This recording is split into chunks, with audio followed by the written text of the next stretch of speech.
primeiro latino-americano diplomado pelo The Institute for Functional Medicine, professor e palestrante internacional, diretor do Instituto de Nutrição Avançada, nutricionista da Clínica Carvalho no Rio Grande do Sul, Brasil.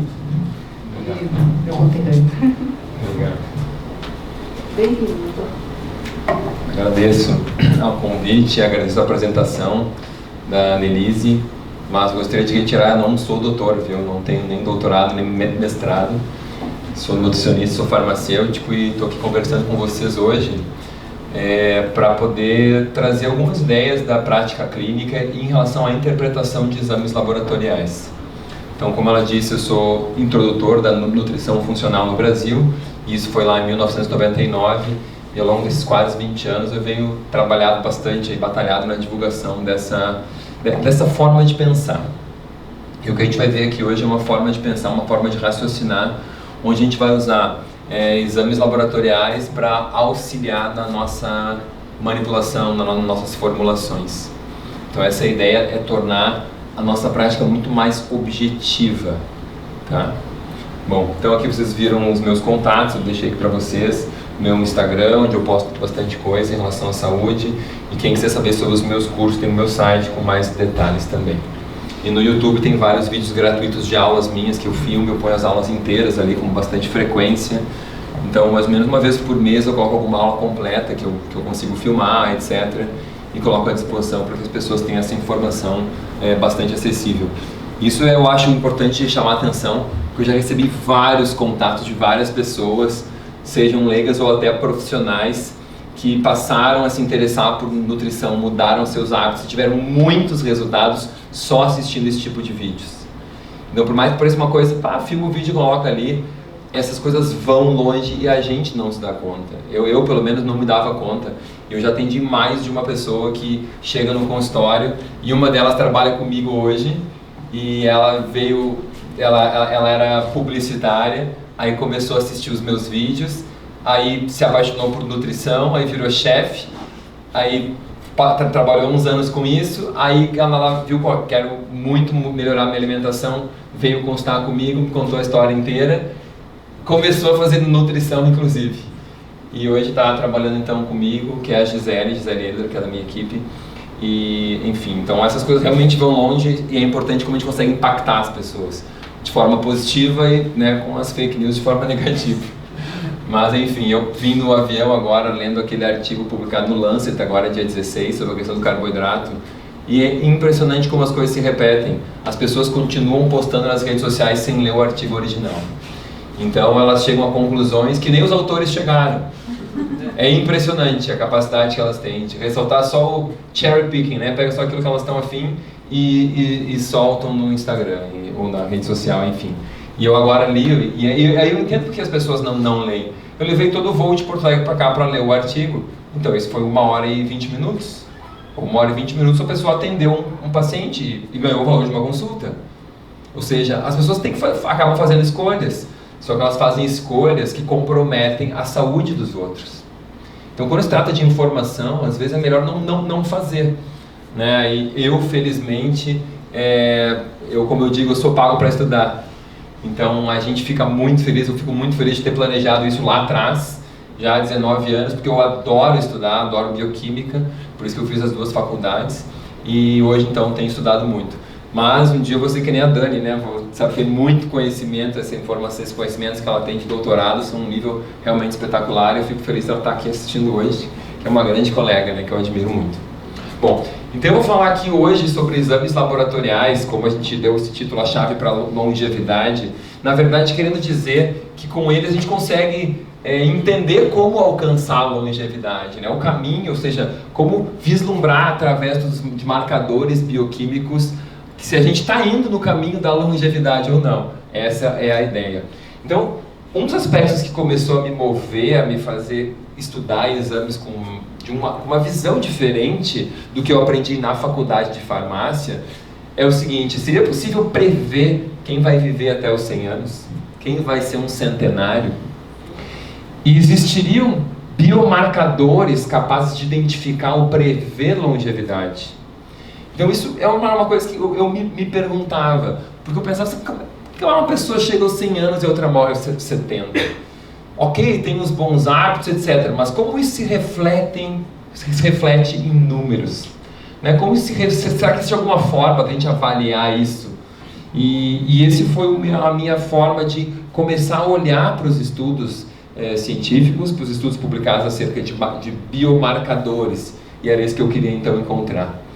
Então, um dos autores que mais me estimulou a estudar isso é o professor James Fries, que é um médico norte-americano, eu acho que é Harvard, enfim.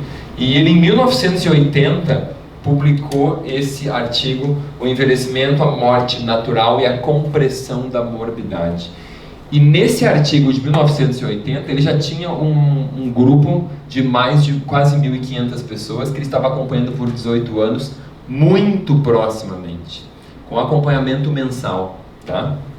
E, não me lembro agora se era mensal ou semestral, mas enfim, o que ele conseguiu já publicar em 1980 é que ele viu que aquelas pessoas que não apenas tinham melhores hábitos de vida, ou seja, em relação à alimentação, exercício físico, fumo, etc., não apenas viviam mais, senão também comprimiam as doenças no menor número de anos ao final da sua vida. E isso me lembrava alguns pacientes que diziam assim: eu vou morrer de qualquer jeito, então eu vou fazer qualquer coisa que a gente vai morrer tudo igual. Eu prefiro morrer jovem e ter aproveitado muito do que morrer tarde e não aproveitar nada da minha vida. E quando eu comecei a estudar, esse é um artigo dele, ele tem um outro publicado na mesma revista em 1998, com já quase 40 anos de acompanhamento do mesmo grupo, e tem mais artigos agora já da 2010, 2013 no mesmo assunto. Tá? E o que a gente se dá conta é o seguinte: quando você tem hábitos bons ou ruins, o que muda é aquela pessoa com ótimos hábitos, ela vai, por exemplo, viver mais de 90 anos, digamos que morreu com 92 anos, e as doenças vão ficar comprimidas naqueles últimos 1 ou 2 anos apenas. Ou seja, ela viveu até os 90 anos de forma independente, sem usar muitos medicamentos, sem precisar de auxílio, saindo de casa de forma autônoma, fazendo as suas atividades. São 90 anos de vida. Aquelas que morrem aos 73 anos, como é a média dos homens brasileiros, elas começam a ficar doentes aos 55, em média 15 anos antes. Ou seja, se tu voltar dos 73, tu foi lá para os 57. Ou seja, tu trocou os 57 pelo 90. Aí está o cálculo. São 33 anos, 34 anos, 35 anos de qualidade de vida que tu ganha. Não é 1 ano ou 2. É aí que eu me refiro. Então é por isso que eu comecei a estudar nutrição funcional. Porque na nutrição funcional a gente tem aquela visão integrada, que é a visão da teia. E na visão da teia a gente considera todos esses fatores de estilo de vida. Quem aqui já conhece a teia da nutrição funcional, ou a matriz, como a gente chama também? Só 4 pessoas, então eu vou apresentar para vocês. Porque isso aqui é uma forma de raciocinar quando o paciente está na nossa frente. E eu digo que essa forma é infalível. Porque o que é o bom dela? Ela não te deixa esquecer o que tu tem que trabalhar com o teu paciente. Então, um dos aspectos centrais é a assimilação. E a assimilação tem a ver com toda a parte gastrointestinal e também a parte respiratória. Então, isso vai ver com disbiose, com hipocloridria, com hiperpermeabilidade intestinal, com parasitoses crônicas, enfim, com o que afeta o trato gastrointestinal e com o que afeta o trato respiratório. Então, se o paciente tem rinite, sinusite ou asma, elementos ou alguma obstrução que impeça uma oxigenação adequada dos seus tecidos. Quando a gente fala em termos de defesa e reparo, a gente está falando da parte imunológica. Então a gente está falando de alergias, de hipersensibilidades, de autoimunidade, de inflamação crônica. Quando a gente pensa em energia, eu estou falando em mitocôndrias, basicamente, né? Então, eu tenho que pensar em sinais, em sintomas e manifestações e até em exames, que é um pouco mais complicado, para avaliar a função mitocondrial. Quando eu falo em biotransformação e eliminação, a gente quer pensar no acúmulo tóxico, no acúmulo de poluentes num organismo, na exposição a agrotóxicos, no consumo de alimentos cultivados com fertilizantes E como tudo isso começa a gerar impacto na nossa saúde. Em alguns marcadores importantes, como o gama-GT, por exemplo, que é extremamente responsível a essa exposição tóxica endógena. Não é só ao álcool, é a exposição tóxica de uma forma geral, poluentes orgânicos, organoclorados, metais tóxicos, todos vão contribuir para o aumento de gama-GT. Eu acho que a gente vai falar um pouquinho sobre o gama-GT também aqui hoje. E, obviamente, que aqui tem muito a ver em como que o meu paciente biotransforma, ou seja, a sua genética das enzimas de fase 1, das enzimas de fase 2, como ele metaboliza isso tudo. Então, todos nós recebemos poluentes no ar, que a gente respira, na água, no alimento. Mas uns acumulam mais, outros acumulam menos, porque tem polimorfismos. Então, quando eu conheço o meu polimorfismo, eu posso atenuar também com uma alimentação adequada, ou com uma suplementação, né? Aqui na área de transporte, a gente está falando da parte arterial, da parte venosa, da parte linfática também. Então, tudo isso como os nutrientes chegam às células, são eliminados. Depois, o aspecto neuroendócrino, que é aqui os neurotransmissores e os hormônios, é a comunicação entre as nossas células. E também, obviamente, o sistema imunológico também é um sistema de comunicação bastante importante. Aqui tem a integridade estrutural, não seria funcional, integridade estrutural. Tem o aspecto estresse, que eu trabalho bastante. Os nutricionistas, de uma forma geral, não trabalham. Eu procurei me aprofundar nisso. Eu fiz um curso já em 2010 no Center for Mind Body Medicine. Eu pratico meditação também transcendental há quase 20 anos. Então, eu já tenho um viés de procurar esse lado de manejo de estresse.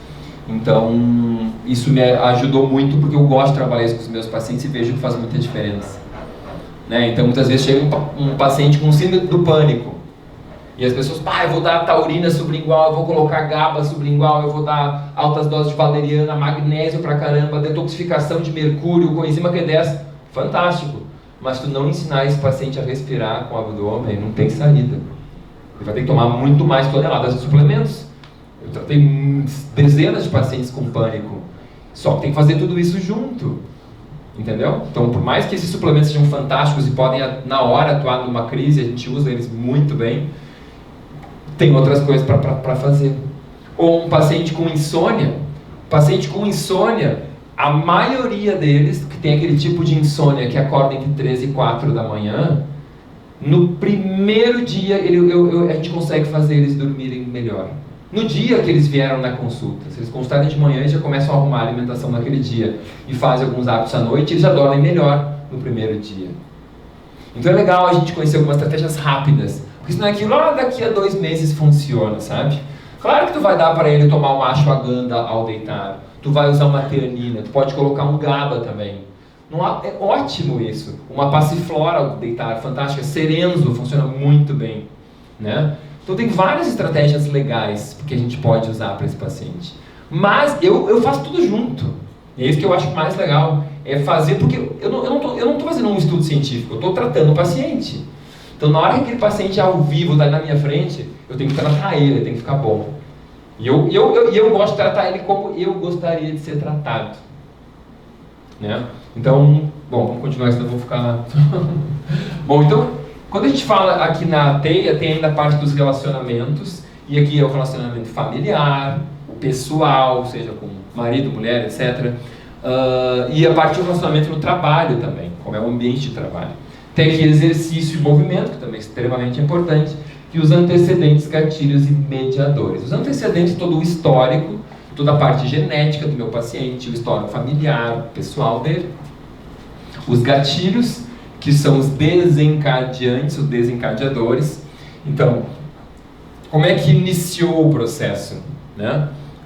A minha doença começou depois que eu tive aquela uma semana que eu comi aquela coisa estragada e fiquei com diarreia uma semana.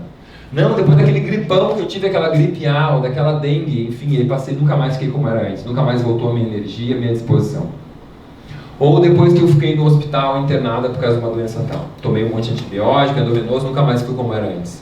Eu tive um caso de uma paciente que detetizaram o hospital público, onde ela trabalhava em Porto Alegre, com um produto proibido. E mais de 50 pessoas tiveram que se afastar do trabalho de forma permanente depois disso. Olha só. Então, erros, pequeno detalhe que acontece.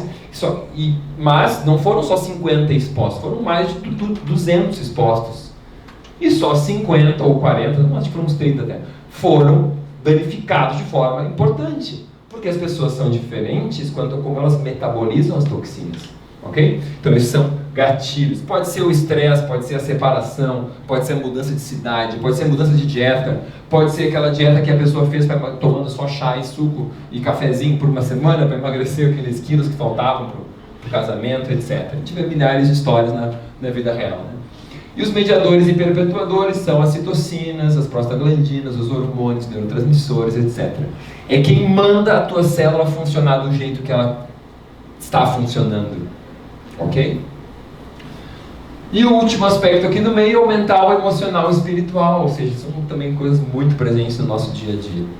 Então, essa teia eu tenho na minha frente, numa folha mesmo impressa, eu trabalho isso com todos os pacientes, para que eu não esqueça de nada, em qualquer doença, em qualquer queixa que ele me traga, ok? E isso aqui é a nutrição funcional, o resto é pesquisa, é ciência, é o que está publicado e encaixando as peças do quebra-cabeça, certo? Então vamos lá. Então aqui está um modelo rápido da minha lista de exames que eu uso com os meus pacientes, até está um pouco antiga. Então esse aqui é um caso de uma paciente que veio consultar comigo e esse aqui é os exames dela no início do tratamento, tá? Então estão vendo hemoglobina de 13.1, leucócitos 6.980, uma gama de T de 26 e aqui estão os valores de referência do laboratório. Ela tinha um ácido úrico de 5.8, um fibronogeira 380, uma PCR a 0,25 mg por decilitro. Se fosse em miligramas por litro, seriam 2,5. Atenção, porque laboratórios com alguma frequência usam uns uma unidade e outros outra, então tem que ficar bem atento a esse detalhe. Uma homosteina de 14,37, um zinco a 72, cobre 112, um selênio de 88, magnésio 1,8, PTH intacto 65, uma vitamina D baixa, abaixo de 30. O laboratório dizia que seria normal acima de 30. Um cádmio no sangue de 0,8, chumbo, etc. que vocês estão lendo aqui, né? Eu salientei aqui em amarelo o único exame fora da referência, ok? Então ela estava com todos os exames dentro da referência. E ela não estava entendendo porque ela tinha tantas queixas, porque ela tinha problemas musculares, fadiga, problemas de sono, porque ela estava com várias artérias já entupidas. Então várias questões estavam ali acontecendo, mas os exames dela estavam normais, né? Como vocês estão vendo aqui. Então a gente vai agora, ao longo da nossa conversa, explorar um pouco esses exames aqui, tá bem? Então vamos lá. Então esse aqui foi um artigo que avaliou o valor preditivo de um perfil de 7 exames bioquímicos em pessoas com mais de 85 anos. Então o que esses autores aqui viram? Eles pegaram 562 indivíduos que já tinham pelo menos 85 anos no início do estudo e mediram a homosteína, a proteína C reativa, a hemoglobina, a HDL, a albumina, a TGP e a depuração de creatinina. E o que esses autores observaram? Eles observaram que aqueles que não tinham nenhuma normalidade nesses 7 exames tiveram a menor mortalidade ao longo do estudo. Ou seja, uma mortalidade máxima aqui de 20% ao longo dos anos seguintes. Aqueles que tinham um parâmetro alterado morreram mais, de 2 a 4 mais ainda, e 5 a 7 ainda mais. Okay? Estão vendo que quase 80% de chance de estarem mortos ao final desse período de segmento. Bom, quais foram os parâmetros então e os valores? E os autores dividiram em quartis. Em quartis do primeiro quartil menor risco até o quartil de maior risco, sempre dividindo para homens e para mulheres. Então a proteína C reativa, quem tinha menos que 2 ou 0,2 naquela outra unidade, porque aqui estamos em miligramas por litro e lá era decilitro, foram os homens que morreram menos, e as mulheres, quem tinha menos que 1, foram as que morreram menos. Vocês lembram mais ou menos o que o laboratório diz que é normal para a proteína C reativa? Normalmente eles põem assim, acima de até 3, quando eles se estratificam para risco cardiovascular, menos que 1, de 1 a 3 e acima de 3, alto risco, ou simplesmente menor do que 5. É uma outra possibilidade. Né? Alguns laboratórios chegam a colocar as duas coisas, pelo menos lá em Porto Alegre. Quando a gente vai para a homocisteína, vejam que quem morreu menos tinha até 10,9 para os homens e 10,2 para as mulheres. Em relação à hemoglobina, os homens que morreram menos tinham acima de 14,2 e 13,6 para mulheres. HDL acima de 52 e acima de 62 praticamente para mulheres. TGP maior do que 20 para homens, maior que 17. Então, são alguns aspectos interessantes, porque quando a gente tem esses valores ótimos, a gente está muito mais próximo, então, de saúde. Diferente do que apenas olhar o valor de referência, porque vai vir lá o laboratório e vai te dizer que uma TGP normal até 40, ou até 45, ou vai te dizer que um HDL acima de 40 é normal. Ou vai te dizer que a anemia é só quando para homens é abaixo de 13 e para mulheres abaixo de 12. E aí as pessoas vão achar que assim, qualquer coisa acima de 13 está bom para um homem. Qualquer coisa acima de 12 está bom para uma mulher. Só que as mulheres abaixo de 12 morreram muito. E os homens abaixo de 12 nem morreram muito. Então o cara fica com 12,1, ele vai estar na melhor das hipóteses nesse esquema aqui. Então sempre o que eu fui procurar, e a mesma coisa para os outros valores, então sempre o que eu fui procurar ao longo dos anos, e o que eu entendi, o que eu já vou dizer para vocês agora no início, é que quando a gente tem um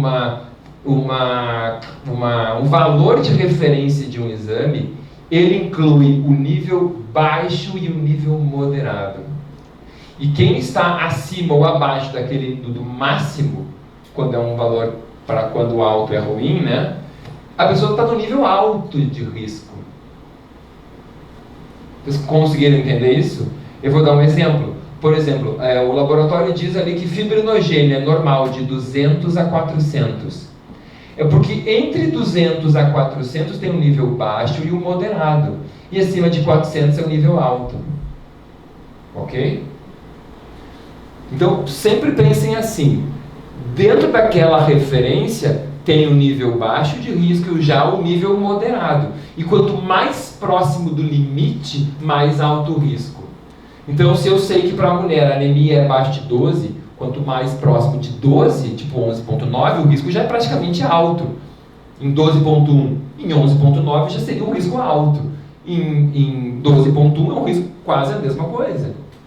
Porque não é o risco existe ou não existe, sim e não, como uma luz que está acesa ou apagada. Em geral, uma curva, e onde se botou um ponto de corte. Então, um pouco para cada curva, um pouco para cá, a diferença é muito pequena. Ok? Então, quando a gente olha, a gente tem que ter isso muito claro, muito claro. E aqui você consegue dividir, então, em 4 categorias, já melhor. Mas se a gente dividisse em 5, talvez fosse melhor, ou em 6, ou em 7, ou em 8, ou se fosse uma variável contínua, seria melhor ainda. A cada ponto, a gente tem um acréscimo de risco ou uma diminuição do risco conforme o lado que a gente vai. Ok? Se alguém quiser fazer alguma pergunta, fica à vontade, tá? Bom, então já cortei aqui alguns exames e seguimos. Saturação de transferrina, um marcador do aporte de ferro do nosso organismo. Se fala muito em ferritina, e os profissionais usam muito ferritina para detectar, em especial na área ortomolecular, biomolecular, integrativa, longevidade, como queiram chamar. Cada um chama de um jeito. E a ferritina, ela deve ser normalmente complementada pela saturação de transferrina. E a saturação de transferrina, ela, por exemplo, tem o risco de morte cardiovascular está associado e ele varia com o quartil da saturação. Quem tem uma saturação muito baixa, morre mais.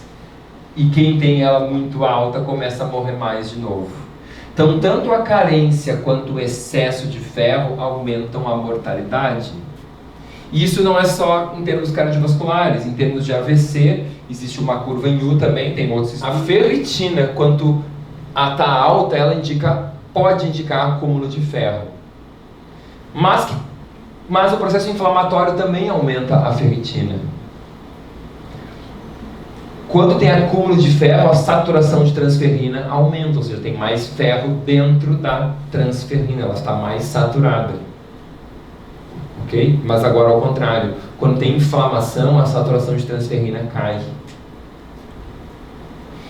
Então, eu tenho que olhar esses parâmetros e entender essa dinâmica entre inflamação e acúmulo de ferro. Porque senão eu vou tratar acúmulo de ferro quando é inflamação.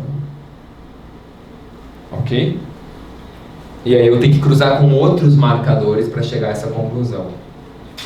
Como leucócitos totais, proteína C reativa, etc. Tá? Vocês vão tendo perguntas, vocês vão anotando, se não quiserem fazer, podem fazer ao final.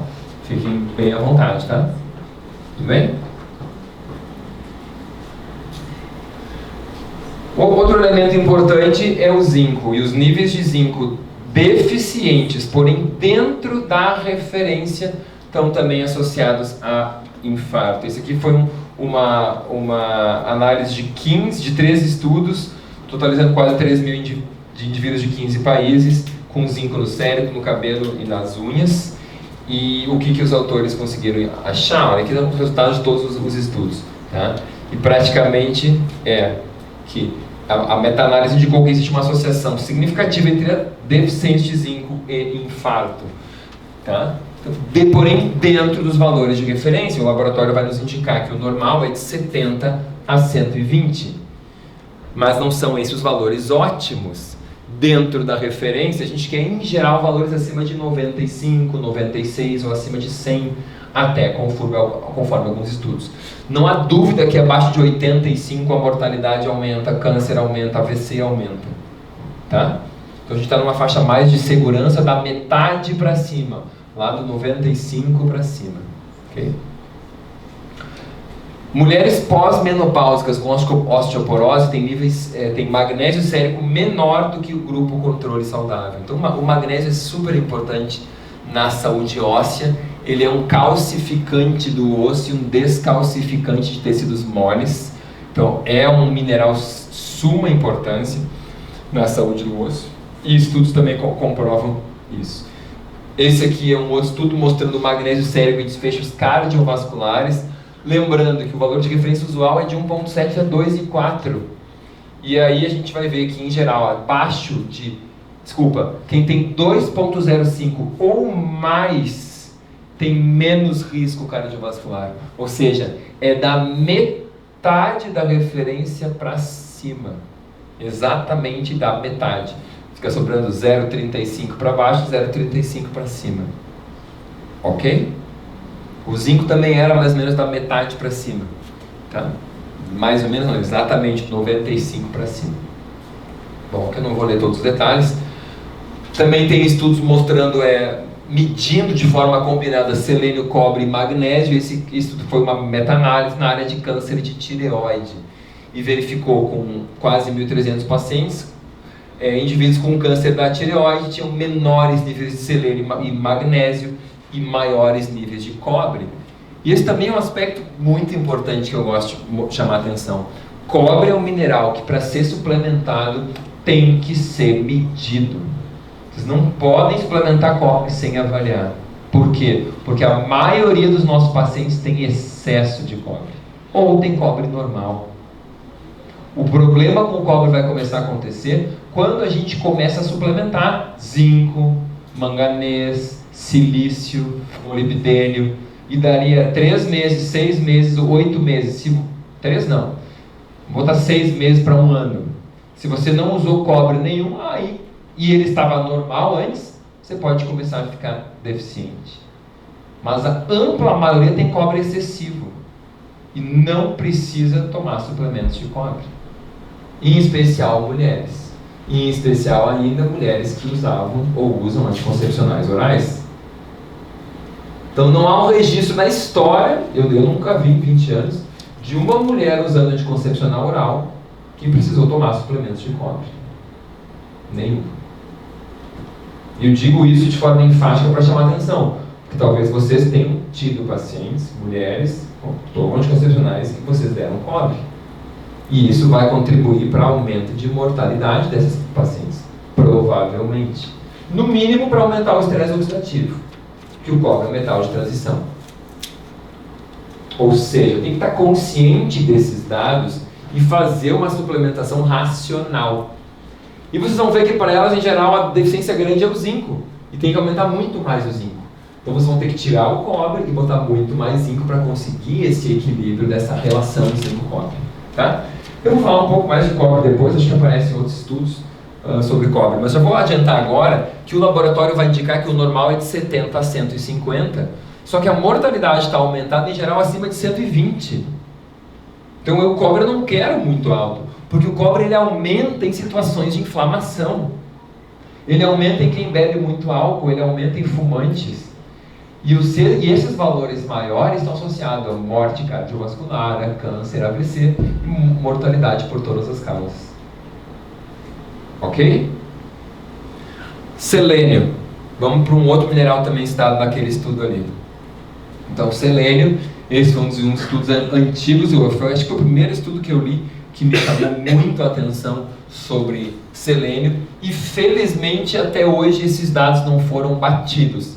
Não posso dizer que eles estavam errados e que hoje a gente tem outros valores. Tá? Então eu continuo trazendo esse artigo para vocês, apesar de terem tantos outros mais recentes. Então foram dados do NHANES 3, com quase 14 mil adultos norte-americanos, acompanhados ao longo de 12 anos. Então o que eles viram aqui, tem N dados do artigo, mas o que eu trouxe, mortalidade por todas as causas, se for mínima na faixa de 110 a 160. Mais ou menos aqui uns 160 até aqui uns 110. Ok? Essa faixa aqui é a faixa de menor mortalidade. Tudo isso porque a gente tem algumas proteínas selenodependentes, uma delas é a glutationa peroxidase. Lembram-se dela? Lembram quantos? Quero fazer uma pergunta para vocês aqui. Eu sei que está depois do almoço, estão com sono agora. Eu queria saber uma coisa. Quantos átomos de selênio a gente precisa em cada molécula da glutationa peroxidase? Marca o tempo.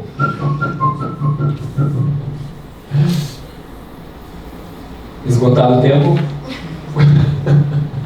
4 átomos de selênio para cada enzima. O que eu quero dizer isso? Vocês já viram um carro sair da fábrica sem as 4 rodas? Não sai, né? Não sai o carro da fábrica com 3 rodas. Não sai enzima da fábrica sem 4 átomos de selênio. Ou seja, se você não come selênio suficiente, você vai ter menos enzimas no seu corpo, menos glutationa peroxidase. Ok? Para ter glutationa peroxidase suficiente, os autores chegam a falar em pelo menos 90 nanogramas, sempre troco isso aqui, 90 nanogramas por ml, tá, de selênio, que seria o valor mínimo, e é por isso talvez que a gente comece a mortalidade a diminuir mais ainda acima de 100. Só que tem uma outra selenoproteína mais exigente, que é a selenoproteína P. E a selenoproteína P só alcança a sua velocidade máxima quando a gente está aí na faixa de 120 a 125. Então, por isso talvez que a gente consiga realmente uma mortalidade mínima nessa faixa aqui, ó, dos 120 a 160. Tá? Então, bastante interessante a gente entender isso. E tanto a uma quanto a outra tem bastante na nossa tireoide. A tireoide é o local do corpo que mais tem selênio. Então, a falta de selênio vai complicar muito a vida da tireoide. Só que o excesso de selênio também. Então, não adianta eu ficar achando que é bom, então quanto mais melhor. Eu tenho que estar avaliando e adequando, tanto na suplementação quanto na alimentação. Então a gente pode usar selênio quelado, selênio metionina, excelente, pode usar várias formas de selênio que num paciente são melhores que no outro. Então eu até já usei várias dessas diferentes, porque nem sempre funciona a mesma em todos os pacientes. Tá? Então esse aqui foi um outro estudo com selênio sérico acima de 80, mostrando melhor prognóstico na doença cardiovascular. Isso reforça, o laboratório vai te dizer que é normal qualquer coisa acima de 45. Qualquer coisa. Então tu vai pegar o resultado, tu vai olhar 46 e vai achar que tá bom. Ou imagina que o paciente pegou o laudo e olhou, olha, todos os exames que o doutor pediu estão ótimos, não preciso nem levar. Ele vai me dar parabéns, nem volto lá. Já viram que não pode acontecer isso? E tá, pode estar tudo errado. Pode estar tudo ruim. Porque a gente está falando aqui de valores dentro da faixa de referência. Ok? Então, bora. Então aqui vocês estão vendo também essa curva de sobrevivência.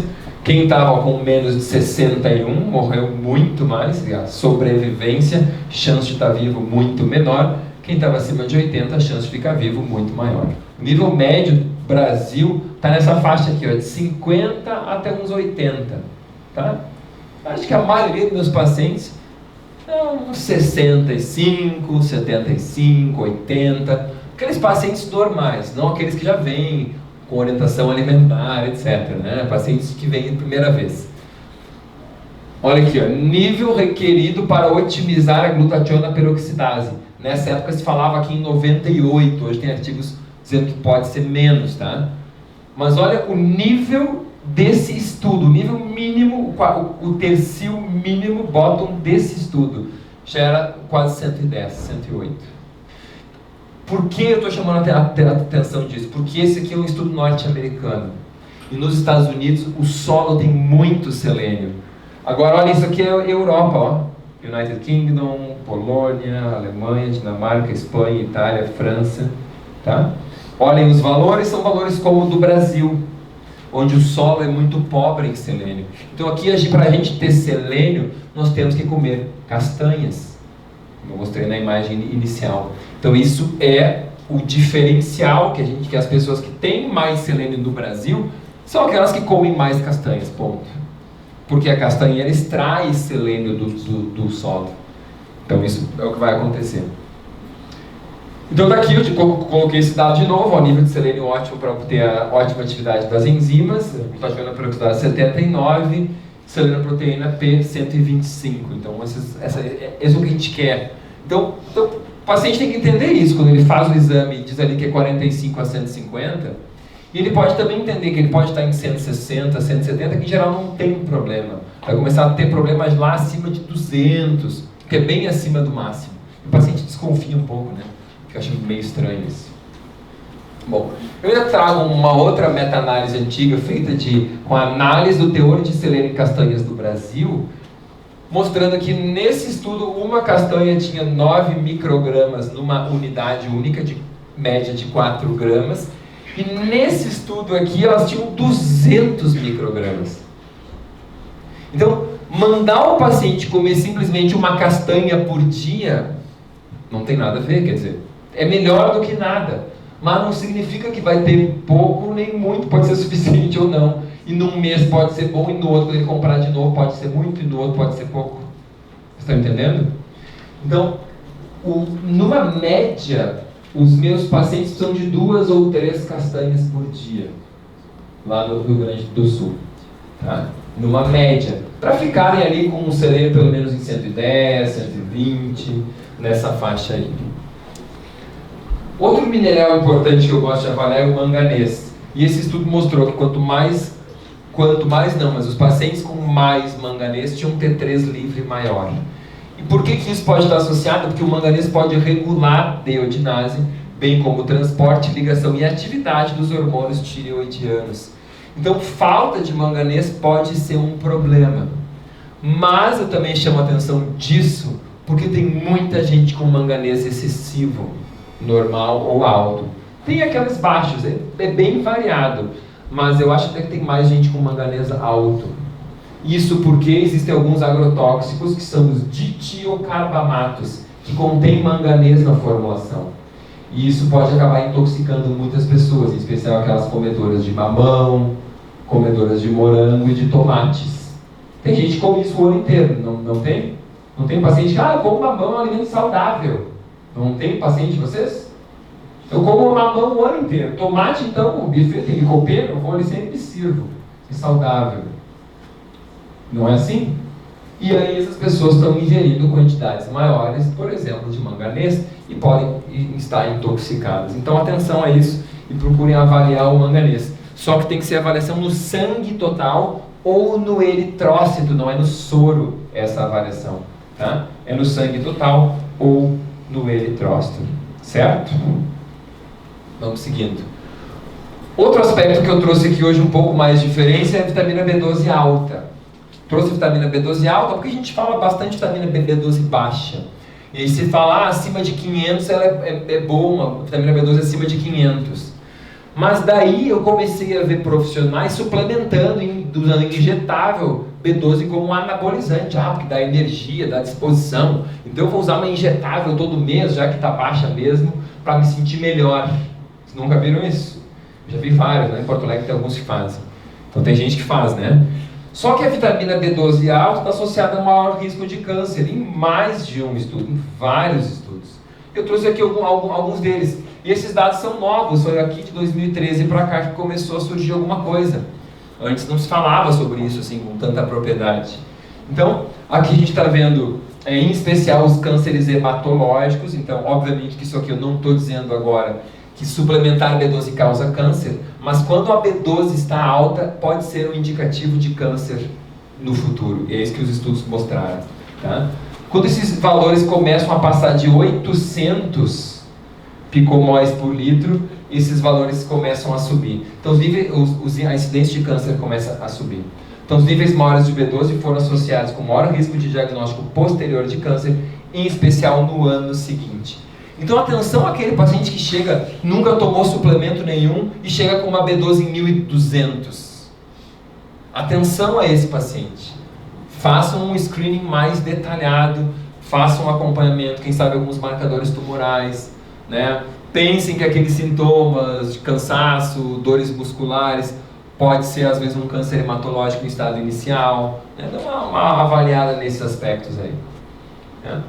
Outro estudo aqui, 2016, B12 elevado em prognóstico do câncer, foram mais de 25 mil pacientes com câncer e B12 sérica avaliada até um ano antes do diagnóstico, comparados com 62 mil pacientes com câncer que não mediram a B12, tá? Então os que receberam o suplemento foram excluídos da análise. Então aqueles com B12 maior tiveram maior mortalidade do que aqueles com níveis normais. Então, inclusive morreram mais, não foi só maior incidência, que todos tinham câncer. Um estudo bem interessante sobre múltiplos biomarcadores e suas contribuições em identificar a síndrome metabólica. Então esses autores aqui verificaram o seguinte, que o ROMA-IR e a gama-GT foram os elementos mais fortemente correlacionados com a síndrome metabólica futura. Ou seja, é a relação glicose-insulina. Glicose, vocês aqui calculam o ROMA-IR habitualmente? Sim? Sim, calculam ou já vem calculado? Já vem calculado? Ótimo. E gama-GT vocês costumam medir também, né? Alguns médicos paravam de medir porque usam só com alcoolistas, esse tipo de coisa, né? Então, mas ótimo, se vocês usam, ótimo. Então vejam, a gama-GT mais alta e o ROMA-IR foram os marcadores mais associados. Eles mediram vários marcadores aqui. E em termos de valores de referência, olha aqui, os que foi um estudo feito aqui no Brasil, com valores de ROMA-IR em quase 1.900 brasileiros, e viram quem tinha um IMC normal, abaixo de 25, tinha um ROMA-IR em média de 1.2. Então, eu uso esse valor aqui como um valor ótimo. Os pacientes não podem ter acima de 1.2, quem quer ser saudável. Então, 1.2 é o limite, né, de ROMA-IR. Mas para os meus pacientes, para mim não. O meu eu quero menor que isso. Eu quero o meu em 0.8, eu quero o meu em 0.7. Ok? Então é importante terem esses números na cabeça, porque quando vier o resultado ali, vocês têm que ter um parâmetro para dizer. Porque esses valores que os pacientes colocam, que os laboratórios colocam, às vezes são absurdos. Porque eles colocam ali que tem que ser conforme o IMC. Né? Eles já chegam a colocar pacientes obesos, IMC acima de 30, o IMC, o ROMA-IR pode ser maior. Então isso não ajuda em nada na interpretação dos exames, certo? Em relação a gama-GT, o que é para vocês um valor ótimo de gama-GT? Vocês têm alguma ideia assim? Bem ali de 10 a 40. Tudo bem se vier 40, 35, 30, 25? Alguém costuma usar um parâmetro ótimo de gama-GT? Normalmente a gente quer até 20. Normalmente a gente quer até 20. Alguns estudos chegam a falar em 15, 16 como um valor ótimo. Tá? Outro marcador importante é o ácido úrico. E elevações do ácido úrico frequentemente precedem obesidade, hipertensão e doença renal. Precedem. Em anos.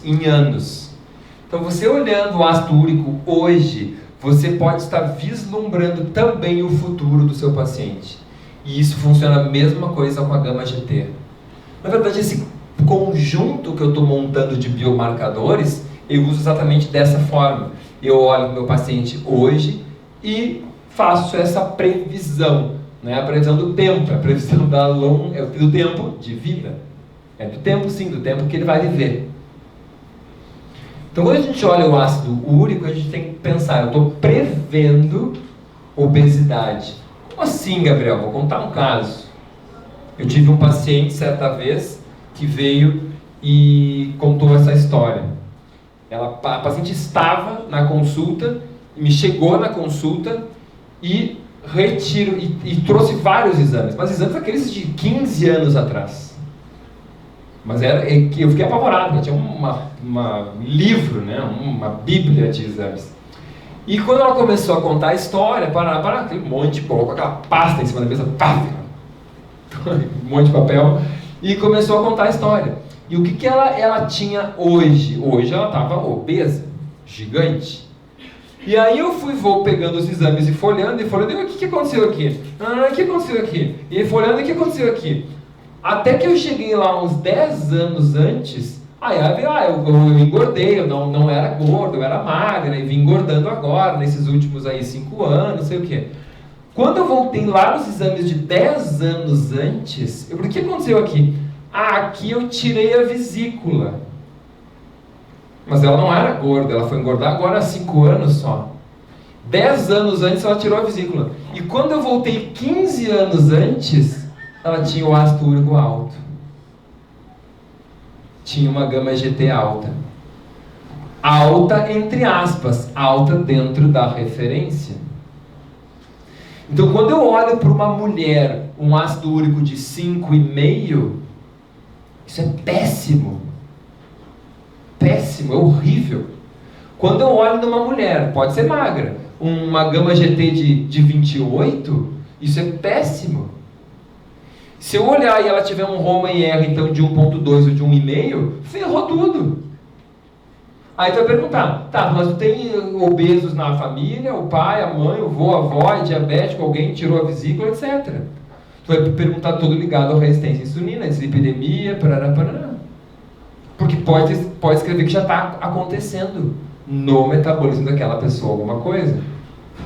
Então ela pode ser magra hoje, mas o metabolismo já é metabolismo de resistência à insulina.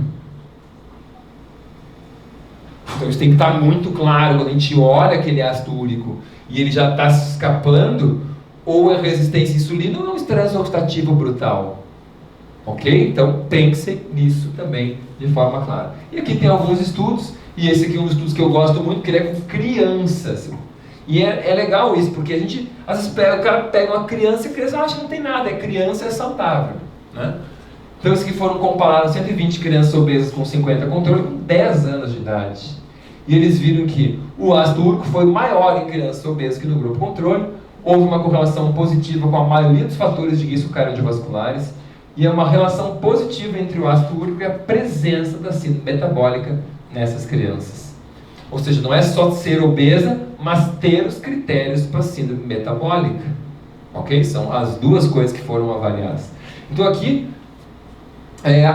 isso aqui, então, eu não trouxe os detalhes, mas aquele estudo é fantástico, tem uma tabela detalhada com todos os parâmetros daquelas crianças, e aquelas com ácido úrico maior, inclusive tinham maior TGP, maior insulina de jejum, maior pressão sistólica e diastólica, menor HDL, maior colesterol total. Tudo dentro da referência. Porém, tudo maior, tudo pior. Tudo fora dos parâmetros ótimos. Okay? Aqui já estamos num outro estudo, o ácido úrico elevado, acima de 4,9, ou seja, dentro da referência, foi associado com uma relação triglicérides HDL elevada, acima de 3, e também com esteatose hepática, independente de diagnóstico de síndrome metabólica ou obesidade. E foi associada com PCR elevada, acima de 3, e independente metabólica apenas, não independente de obesidade, portanto. Ok? Então, o que eu estou mostrando aqui? Que um ácido úrico alto está associado com... O que significa relação triglicerídeo-HDL, gente? Quando a gente mede a relação triglicerídeo-HDL, bioquímica, fisiologicamente, o que eu estou tentando avaliar? Qual o processo metabólico? Tipo de LDL, ok, ótimo. Que está associado com qual disfunção hormonal? A qual processo hormonal que a gente está avaliando? Que gera triglicerídeos maiores e HDL menor? Falta de atividade física, ok. Tá, que mais? Resistência à insulina. E consumo excessivo de carboidrato de alto índice glicêmico insulinêmico. Carboidratos rápidos, como eu chamo. Eu parei de usar carboidrato simples e complexo. Porque isso não significa muita coisa. Me importa se é carboidrato rápido ou lento. Ok? Então, eu troquei a minha classificação de simples e complexo, porque não me adianta ter um arroz branco ou aipim, que é complexo, mas é rápido. Ok? Então, só para fechar esse contexto. Estou falando de resistência à insulina. Ok? Então, quanto maior o triglicéride... Você aperta o botão errado. Quanto maior o triglicéride e menor o HDL, mais resistência à insulina. Quando eu estou vendo esteatose hepática, eu estou vendo o quê? Resistência à insulina também. O principal fator em gerar esteatose hepática é a resistência à insulina. A gente pode falar de disbiose, de outros fatores intestinais, inflamação que vem do intestino, hiperpermeabilidade, ok, tem muita coisa. Mas o principal é a resistência à insulina. Então, quando eu estou vendo o ácido úrico alto, todos os meus pacientes têm isso, eu estou pensando que ele é um indicador muito forte de resistência à insulina. E pode indicar um pouco também o processo inflamatório, tem alguma correlação com o PCR, tá? Mas não é tão forte. Agora, a resistência à insulina se reflete muito bem no ácido úrico. Então, um ácido úrico acima de 4,9 para homens. Um ácido úrico acima de 3,9 para mulheres. Perguntas aqui, gente? Na relação você usa quanto? Na relação triglicérides-HDL? Bom, na relação triglicérides-HDL, a primeira coisa que eu fiz quando eu comecei a estudar é pegar um valor de referência. O laboratório me disse que é normal triglicérides até 150 e me dizia que era normal HDL acima de 40 e de 60 para mulheres, né? Um pouquinho mais. Então eu botei 50. Se eu dividia 150 de triglicérides por 50 de HDL, eu chegava em 3. Então 3 é o valor máximo do máximo do máximo. Absurdo, na verdade é absurdo. Depois disso eu fui para os estudos. E o que eu encontrei que as pessoas que os centenários, que as pessoas que vivem mais, têm triglicérides na faixa de 66 as mulheres, 72 para homens. Se tu vai pegar que as mulheres têm na faixa de... A média das mulheres, isso no score de Framingham está ali. O que conta? Qual o valor de HDL? Vamos ver, tem cardiologistas aqui? Vamos me ajudar. Valor de HDL, cujo lá no score de risco do cálculo de Framingham conta -1 no cálculo de risco cardiovascular. Tem um valor, está na tabela da Sociedade Brasileira de Cardiologia. Lá no, sei lá como é que chama, protocolo, lá no Guidelines brasileiro, fugiu o nome agora. Então tem lá, quando faz um cálculo de Framingham, tem um valor de HDL, que eles não diferenciam homem ou mulher, que se estiver acima de tanto, conta -1 no cálculo de risco. Vocês lembram qual é esse valor? Acima de 60. Então, HDL acima de 60 conta -1. Então, se tu botar o teu HDL em 60 e já dividir pelo teu triglicérides de 150, que é absurdo, tu já vai estar quase em 2 e pouquinho, 2,5. Agora, se tu pegar aqueles estudos que eu estava lendo dos centenários, tu está em quase 1.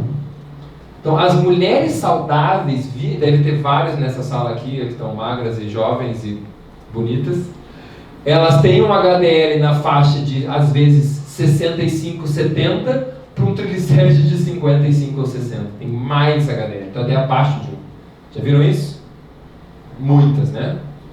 Então, e aí eu, analisando esses estudos, eu vi, mulheres saudáveis vão ter essa relação no máximo 1. E homens podem ter, no máximo 1,5.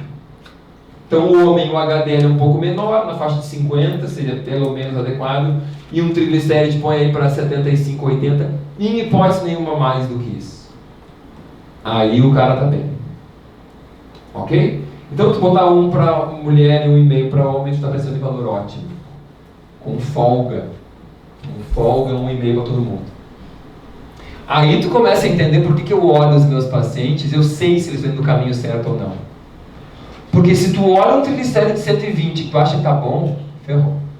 Aí ferrou tudo. E aí tu olha uma mulher com HDL de 48, tá uma desgraça. Uma mulher, no mínimo, vai ter que ter 50 de HDL, no mínimo. Tá? Quando estiver muito baixo, deficiência estrogênica. Não tem escapatória. E somado ao alto índice glicêmico e insulinêmico da dieta. Bom, são as duas coisas que tem que fazer. Claro, soma a falta de exercício físico e soma a deficiência de ômega 3. Vai somando. Mas, na mulher, os 2 fatores principais eram a deficiência estrogênica e o alto índice glicêmico e insulinêmico da dieta. Tá? Então, vamos embora que eu vou controlar o meu tempo por aqui, né? Como é que era a nossa expectativa ali mesmo de tempo? Eu ia falar das 12h30 às 13h45, é isso, né? E aí tinha mais 15 de perguntas no final? Acho que era isso, né? Até às 16 para encerrar de vez, né? Então, como a gente está fazendo as perguntas durante, vocês ficam bem à vontade, acho que a gente está tranquilo de tempo.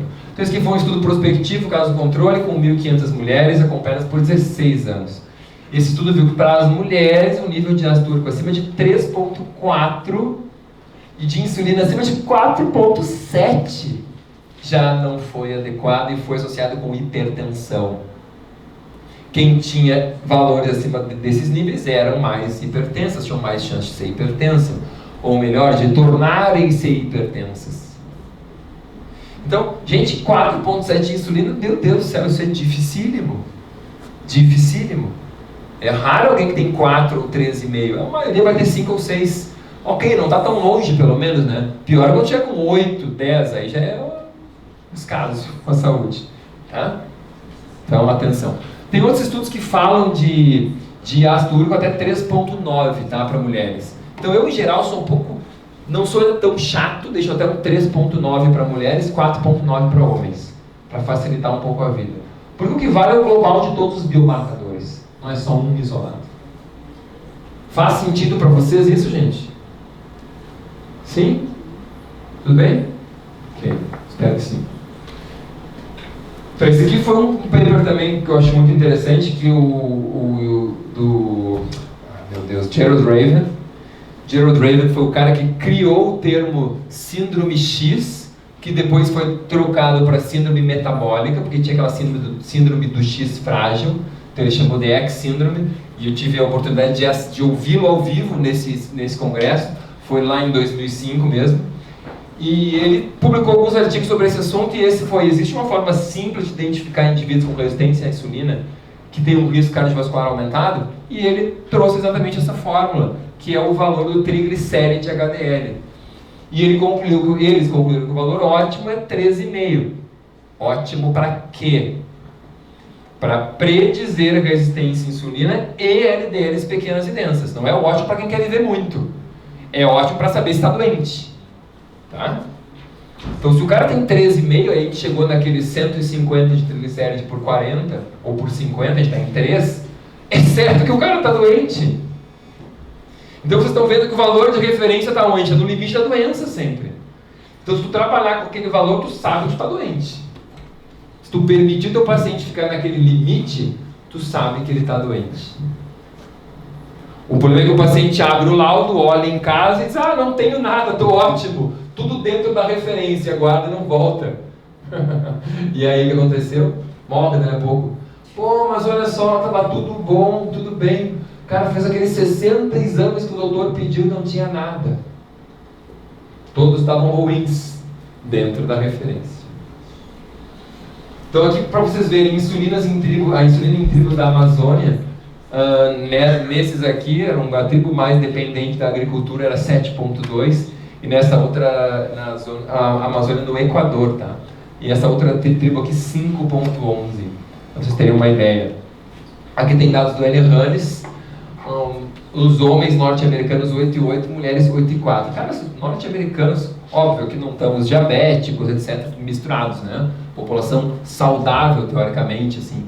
Já estão com esse valor, não, tem que ser disso aqui para menos, né? Tem que ser daqui para menos, porque senão já está complicada a situação. Então já estamos cortando mais alguns exames aqui e vamos seguindo. Vou falar um pouco agora de avaliação tóxica nessa última parte da aula. Depois vou falar um pouco também sobre detoxificação, rapidamente, algumas estratégias que eu uso. Então, exposição a metais tóxicos influencia a síntese do hemo. Isso é de total importância na prática clínica, porque a gente vê muita anemia associada à intoxicação crônica, ok?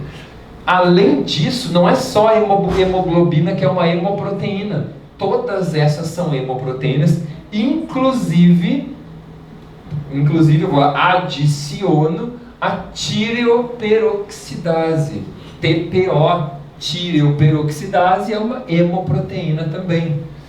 Por isso que na anemia piora a síntese de T4, T3K, etc. E por isso quando tu trata, isso tem estudos em seres humanos, quando tu usa ferro com T4 junto, tu melhora a anemia mais rápido do que só o ferro isolado. Né? Tem um sinergismo dos dois lados. Né? Lembro também que para detoxificar de forma adequada, pestocromo P450 é uma hemoproteína. Sistema antioxidante, catalase e oxonítrico-sintase são hemoproteínas. Então a gente não pode achar que a anemia ou não ter uma síntese do hemo ótima só causa anemia, e só anemia. A gente viu lá no início que quem tinha menos hemoglobina morria mais. E quem estava no nível de anemia, os caras morriam muito antes que quem estava no nível mais longe. Então, para qualquer ser humano, não deve ter hemoglobina abaixo de 13,5. Por quê? Porque desse valor para baixo, tu começa a piorar a síntese de outras hemoproteínas. A hemoglobina provavelmente é a última que cai, porque ela está muito mais ligada à tua sobrevivência, ao transporte de oxigênio. Então, conforme a hipótese da triagem do Bruce Ames, as proteínas ligadas à sobrevivência da espécie são as mais privilegiadas, são aquelas que são sintetizadas com a menor quantidade de nutrientes. Enquanto aquelas que não estão ligadas à reprodução nem à sobrevivência são diminuídas antes, para preservar os nutrientes para aquelas ligadas à sobrevivência. Faz sentido para vocês? Ok? Então a hemoglobina é um marcador tardio da falta de hemoproteínas, ok? Então isso tem que estar claro para nós. Por isso que a anemia não é parâmetro. Por isso se a hemoglobina estiver em 12,5 não está bom. Vamos seguir então agora a entender que tipos de metais que geram esse dano ao hemo, esse dano na síntese do hemo. E um deles é o cádmio. O cádmio a gente sabe que está ligado a alterações no neurodesenvolvimento infantil. E esse estudo aqui mostrou, vejam, o valor de referência é menos que 2, seria normal para cádmio na urina. E aqui vocês estão vendo o odds rate, o risco para resultados neurocomportamentais e o cádmio urinário. Então o que eles viram? Quem tinha acima de 0,18 microgramas por litro, aqui eles ajustaram para a creatinina, tinha 2,44 vezes mais chance de déficit de atenção, hiperatividade, necessidade de escolas especiais, etc. 0,18, gente. Olha só, eles pegaram os valores quase indetectáveis e aqui de 0,18 até 14. Então são valores super altos, né? Mas a partir de 0,18 esse risco começou a aumentar muito. Ó, aqui está educação especial, déficit de atenção, hiperatividade, etc. Tá? Esses dados sugerem que crianças com maiores concentrações de cádmio na urina têm risco maior de problemas de aprendizagem e necessidade de educação especial. Nós observamos essas associações em níveis que foram previamente considerados sem efeitos adversos e são níveis comuns nas crianças norte-americanas e crianças brasileiras e adultos brasileiros também. A média dos meus pacientes chega a ter... Alguém mede cádmio na urina dos pacientes aqui? Levanta a mão. Alguém mede cádmio no cabelo ou faz exame do cabelo? Também não. Serve aquele aparelhinho do dedo? Aquele não sei quanto validado aquilo comparável a esses parâmetros. Alguém faz aquele aparelhinho do dedo, então?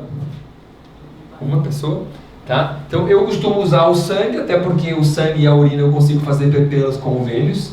Então o convênio cobra, não tem grande dificuldade, desde que tenha a solicitação médica. Então é um exame com vários artigos que me dão, que corroboram a sua validade, a sua importância. Então eu costumo utilizar isso, que é mais fácil para mim.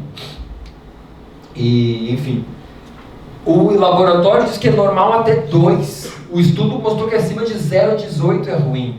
Os meus pacientes, a média, tem 0,8, 0,5, 0,9, 1 de cádmio urinário. Eu acho que hoje o cádmio é o maior problema que a gente tem no nosso país aqui. Conforme a região flúor é bem problemático e alumínio também. Mas, enfim, a briga tá dura. Tem gente com tudo, o mercúrio tem muito, chumbo também, aí varia. Tem umas pessoas que têm mais um, outros têm outro. Bom, tem um outro com níveis de cádmio no sangue e eventos cardiovasculares, um estudo sueco. E o que eles viram, eu vou passar um pouco mais rápido, mas aqui está o nível mediano, 0,13, 0,21, 0,35 e 1,2. E aí estão vendo a mortalidade cardiovascular, olha aqui. Primeiro quartil, segundo, terceiro e quarto. Primeiro, segundo, terceiro e quarto. Então o quarto, 1,2 foi um horror, né? Para AVC também, mortalidade cardiovascular, eventos importantes e coronarianos agudos. Foi piorando. Então, os caras dizem que é normal até 2. Então o paciente pega o laudo, olha que bom, não tenho nada. Deu 1,5 de cádmio. O cara está com uma bateria. Só falta colocar o níquel e o cádmio. Uma bateria níquel-cádmio. Uma maravilha. Então, o hazard ratio para todos os eventos cardiovasculares foi constantemente maior para indivíduos com cádmio no sangue. No quarto quartil, 0,99 de mediana, comparado ao primeiro quartil, 0,13 de mediana. E houve um aumento aproximado de 2 vezes no risco, ou seja, 100% de aumento, independente do modelo usado. Tá? Lembrando, uma das grandes fontes de cádmio é o cigarro.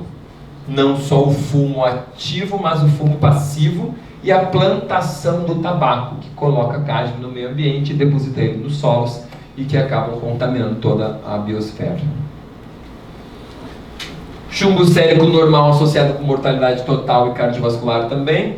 Então, chumbo acima de 3,6, na verdade até abaixo disso, mas enfim, foi associado a aumento de morte em todas as causas, cardiovascular, infarto e AVC. Então os dados são bem importantes quanto a isso.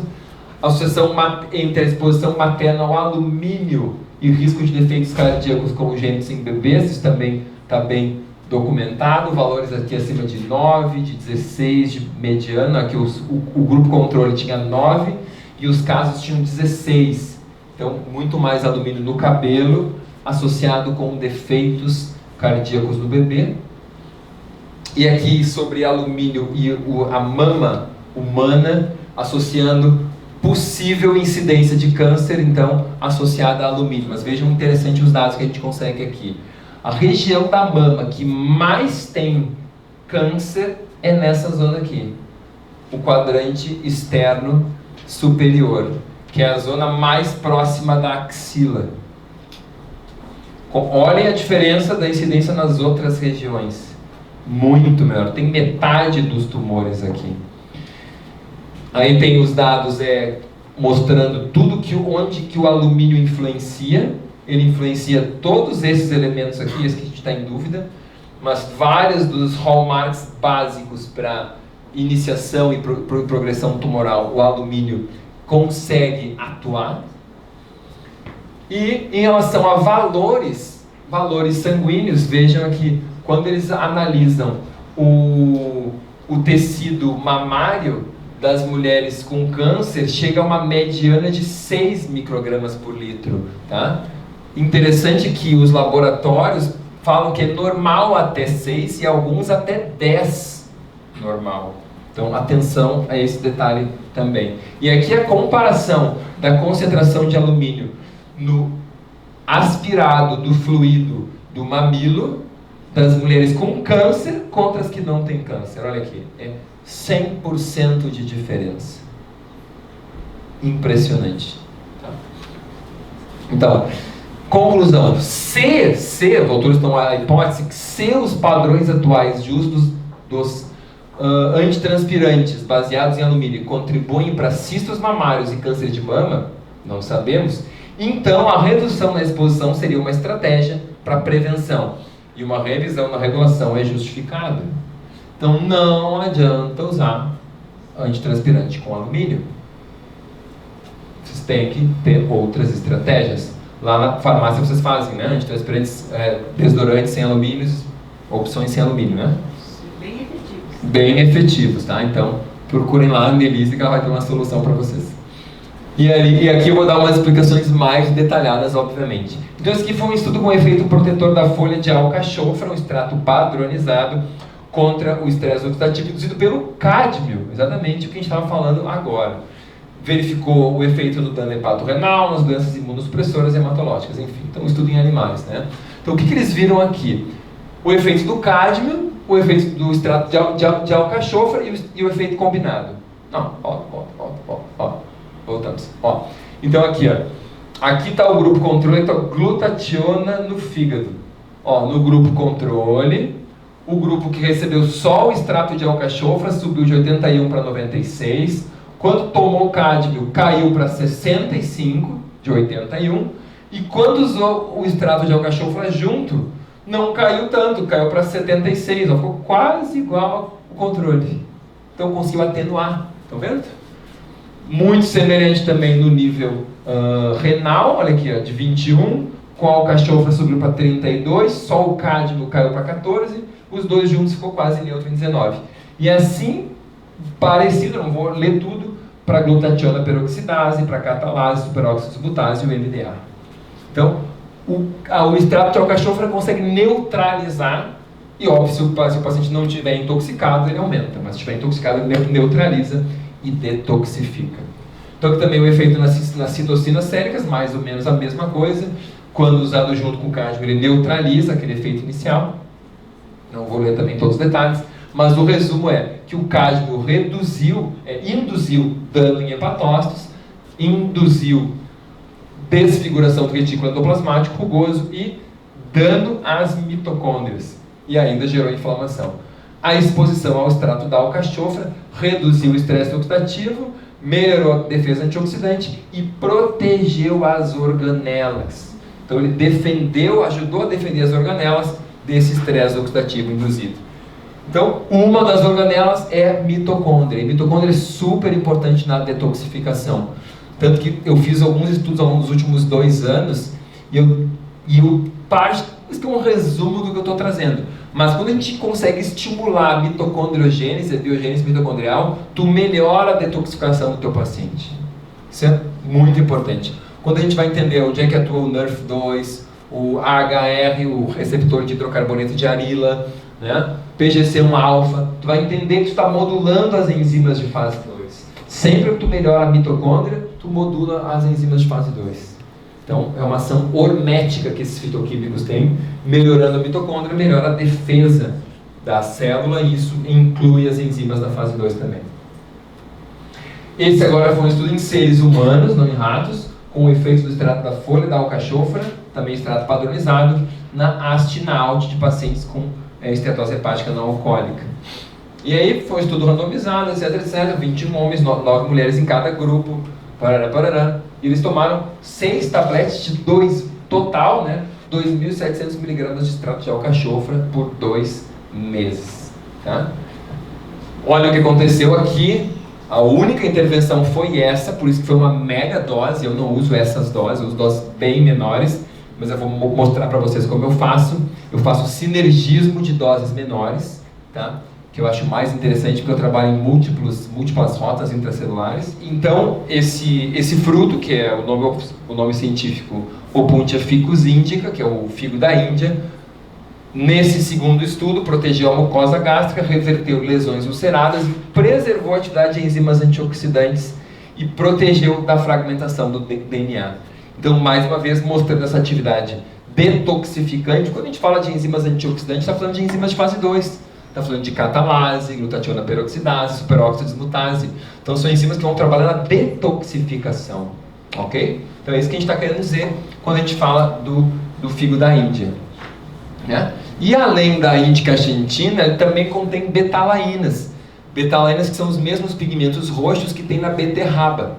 Então tem no figo da Índia, vocês viram aquele figo da Índia de cor arroxeada por fora, ele tem as betalainas também, que nem tem a beterraba, e essas betalainas têm ação de indução de enzimas de fase 2. Então a gente também consegue melhorar a detoxificação também por causa disso.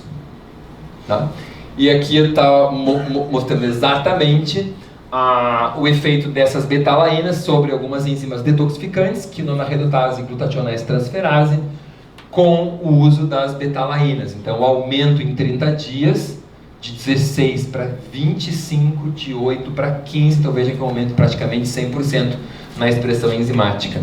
E vejam que se tu mantém 60 dias, GST não consegue melhorar muito mais no nível do cólon. Vejam que no intestino a GST sobe e depois até cai, e a quinona redutase sobe e depois cai também. Por que eu estou chamando a atenção disso aqui? Porque quando eu falo da suplementação depois, eu vou falar assim, tem que dar intervalo. Não pode usar constantemente para sempre. Eu não vou montar o meu suplemento e vou usar agora, toma isso aqui 6 meses. De segunda a segunda. Errado. Não pode fazer isso. Quando você trabalha com fitoquímico, você tem que colocar e tem que tirar. Colocar e tem que tirar. Você tem que ter ritmo. Tá? Depois a gente fala mais sobre isso. Se tiver tempo, vocês vão perguntando. Eu também costumo usar a detoxificação cúrcuma. É um outro alimento, e eu posso usar como alimento ou como suplemento. Bem importante. Ela tem algumas ações bem interessantes, mas parece que tem uma ação também de expressão de enzimas de fase 2. Eu vou passar aqui para esse slide onde está isso. Então aumenta a produção de glutationa, aumenta a glutationa transferase e modula enzimas do histocromo P450. Tá? Então a cúrcuma também é interessante. Também gosto de usar a aloe vera, também porque ele é um indutor de enzimas de fase 2, aumenta algumas das enzimas antioxidantes mais importantes que a gente tem. E ainda gosto de usar alho, porque também afeta a fase 1 e fase 2, modifica a expressão de diversas enzimas. Tá? Aqui está uma das estruturas do alho, não vou entrar em detalhes, mas como o alho se degrada, isso aqui é só para explicar que o alho deve ser consumido preferencialmente cru e macerado. Aí você vai ter a máxima atividade dos compostos enxofrados que ele tem dentro. E o meu último alimento funcional que eu vou adicionar aqui na minha receita detoxificante é o própolis. Então esse aqui foi um estudo com a administração de própolis para ver como é que ele afetava, se ele protegia ou não da toxicidade de alguns medicamentos, inclusive o paracetamol. E o que o estudo mostrou foi que o medicamento diminuía a glutationa hepática em 210%, aumentou a peroxidação lipídica em 120%, e com o própolis junto chegava a aumentar a glutationase transferase e reduzia a toxicidade hepática. Então ele consegue parcialmente atenuar esse efeito tóxico. Ok? Então aqui eu fiz uma formulação para detoxificação, para encerrar a minha participação.